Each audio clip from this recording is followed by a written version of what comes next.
श्री शिवाय नमस्तुभम दोस्तों। जैसे कि दोस्तों आप सब जानते हो, कल मंगलवार का दिन, मंगलवार के दिन पड़ रही है एकादशी तिथि, जिसे हम योगिनी एकादशी के नाम से जानेंगे।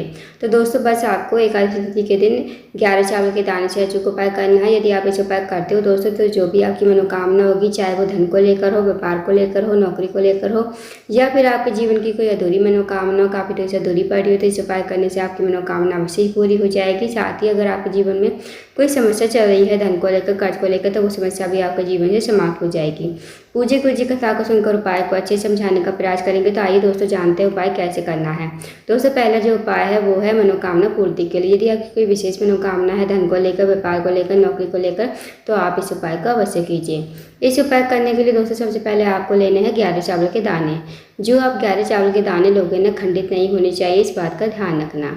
साथ ही आपको लेना है एक लोटा स्टील का पात्र लेना है। स्टील के लोटे में आपको जल भर लेना है। साथ ही दोस्तों आपको लेना है थोड़ा सा कच्चा दूध। अब आपको चले जाना है शिव जी के मंदिर में। इस उपाय को दोस्तों आप सुबह से लेकर शाम तक कभी भी कर सकते हो। शिव जी के मंदिर में जाकर सबसे पहले आपके पास एक लोटा जल है ना दोस्तों, वो थोड़ा सा जल आपको शिवलिंग के ऊपर श्री शिवाय नमस्तुभ्यम कहते समर्पित कर देना है।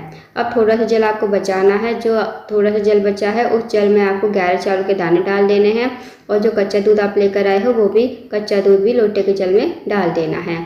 फिर इस लोटे के जल को आपको हाथ में उठाना है। भगवान से प्रार्थना करनी है कि हे महादेव, मेरी ये मनोकामना है, काफ़ी देर से अधूरी पड़ी है, आप मेरी मनोकामना को पूर्ण करें। तो आपको ऐसी प्रार्थना विनती करते हुए आपको लोटे के जल शिवलिंग के ऊपर श्री शिवाय नमस्तुभ्यम कहते हुए समर्पित कर देना है।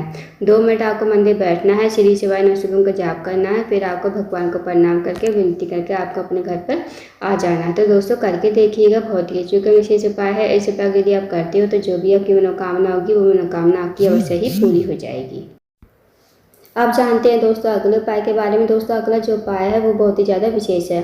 अगर आपकी कोई मनोकामना है ना, कोई भी बड़ी से बड़ी मनोकामना है, तो आप इस उपाय को अवश्य कीजिएगा। इस उपाय करने के लिए आपको सबसे पहले एक लोटा जल लेना है। एक लोटा जल आपको लेकर चले जाना है शिव जी के मंदिर में। आप जो जल है तांबे के पात्र में भी ले सकते हो और स्टील के लोटे में भी ले सकते हो। किसी में भी आप एक लोटा जल ले लीजिए और आपको चले जाना है शिव जी के मंदिर में। शिव जी के मंदिर में जाकर आपको एक लोटा जल शिवलिंग के ऊपर श्री शिवाय नमस्तुभ्यम कहते हुए समर्पित कर देना है।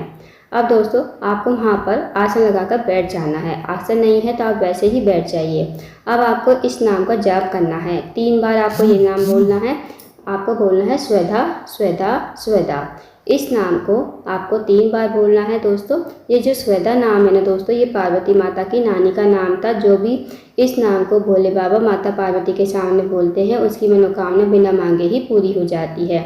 तो दोस्तों आपको इस नाम को बस बोलकर आ जाना है। आपको मनोकामना नहीं बोलनी है, इस बात का विशेष ध्यान रखना। बस आपको एक लोटा जल चढ़ाकर ये एक नाम 3 बार बोल देना है। फिर आपको भगवान को प्रणाम करके विनती करके आपको अपने घर पर आ जाना है। तो दोस्तों करके देखिएगा, बहुत ही अच्छे का विशेष उपाय है। इस उपाय यदि आप करते हो तो जो भी आपकी मनोकामना होगी ना, वो मनोकामना आपकी बहुत जल्दी पूरी हो जाएगी।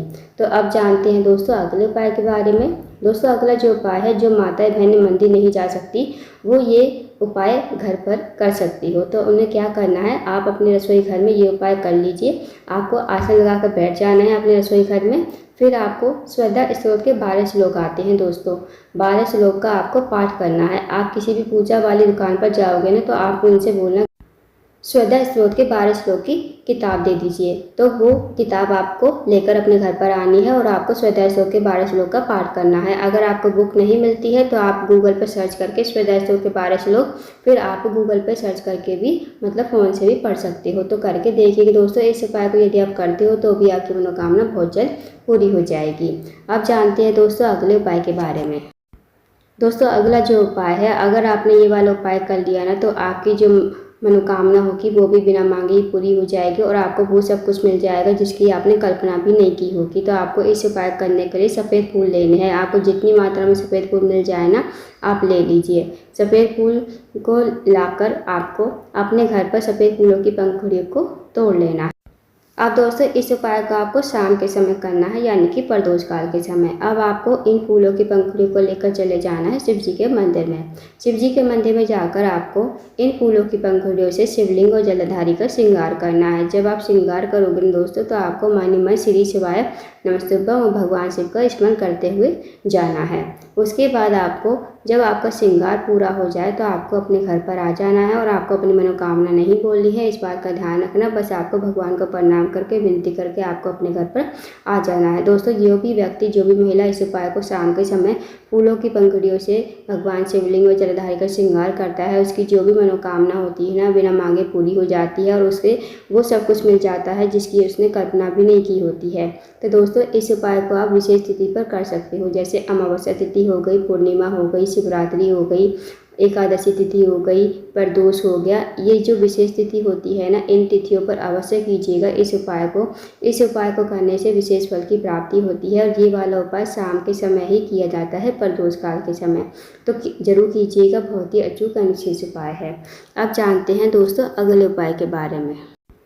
दोस्तों, अगला जो उपाय है वो है, अगर आपके जीवन में धन की वृद्धि नहीं है, धन की प्राप्ति नहीं है, माता लक्ष्मी का आपके घर में वास नहीं है, माता लक्ष्मी आपसे रूठी हुई है, तो इस उपाय को अवश्य कीजिए। इस उपाय करने के लिए आपको एक लोटा जल लेना है तांबे के पात्र में, साथ ही आपको लेना है कमल कट्टा। कमल कट्टे को आपको लोटे के जल में डाल देना है और आपको चले जाना है शिव जी के मंदिर में। इस उपाय को आप सुबह से लेकर शाम तक कभी भी कर सकते हो। शिव जी के मंदिर में जाकर सबसे पहले आपको उत्तर की तरफ मुँह करके खड़ा होना है, भगवान से प्रार्थना करनी है कि हे महादेव, मेरे जीवन में धन की वृद्धि नहीं है, धन की प्राप्ति नहीं है, माता लक्ष्मी हमारे घर में वास नहीं है, माता लक्ष्मी हमसे रूठी हुई है, आप कुछ ऐसी कृपा करेगी हमारे जीवन में धन की वृद्धि हो, धन की प्राप्ति हो, माता लक्ष्मी हमारे घर में हमेशा वास करे। उसके बाद आपको एक लोटा जल जो है जिसमें आपने कमल कट्टा डाला है वो आपको शिवलिंग के ऊपर श्री शिवाय नमस्ते कहते हुए भगवान शिव का स्मरण करते हुए समर्पित कर देना है। फिर आपको भगवान को प्रणाम करके विनती करके आपको अपने घर पर आ जाना है। तो दोस्तों, इस उपाय को भी विशेष तिथि पर किया जाता है, तो एकादशी तिथि है, इस उपाय को अवश्य कीजिएगा। इस उपाय करने से कभी आपके जीवन में धन की कमी नहीं होगी, हमेशा आपके घर में माता लक्ष्मी का वास होगा। तो दोस्तों, ये थे कुछ विशेष उपाय जो आपको मंगलवार के दिन करने हैं। इन उपाय को अवश्य कीजिएगा। अगर आपको जानकारी पसंद आई हो, वीडियो को लाइक करना, शेयर करना, चैनल को जरूर सब्सक्राइब करना, कमेंट बॉक्स में श्री शिवाय नमः शुभम हर महादेव जरूर लिखना।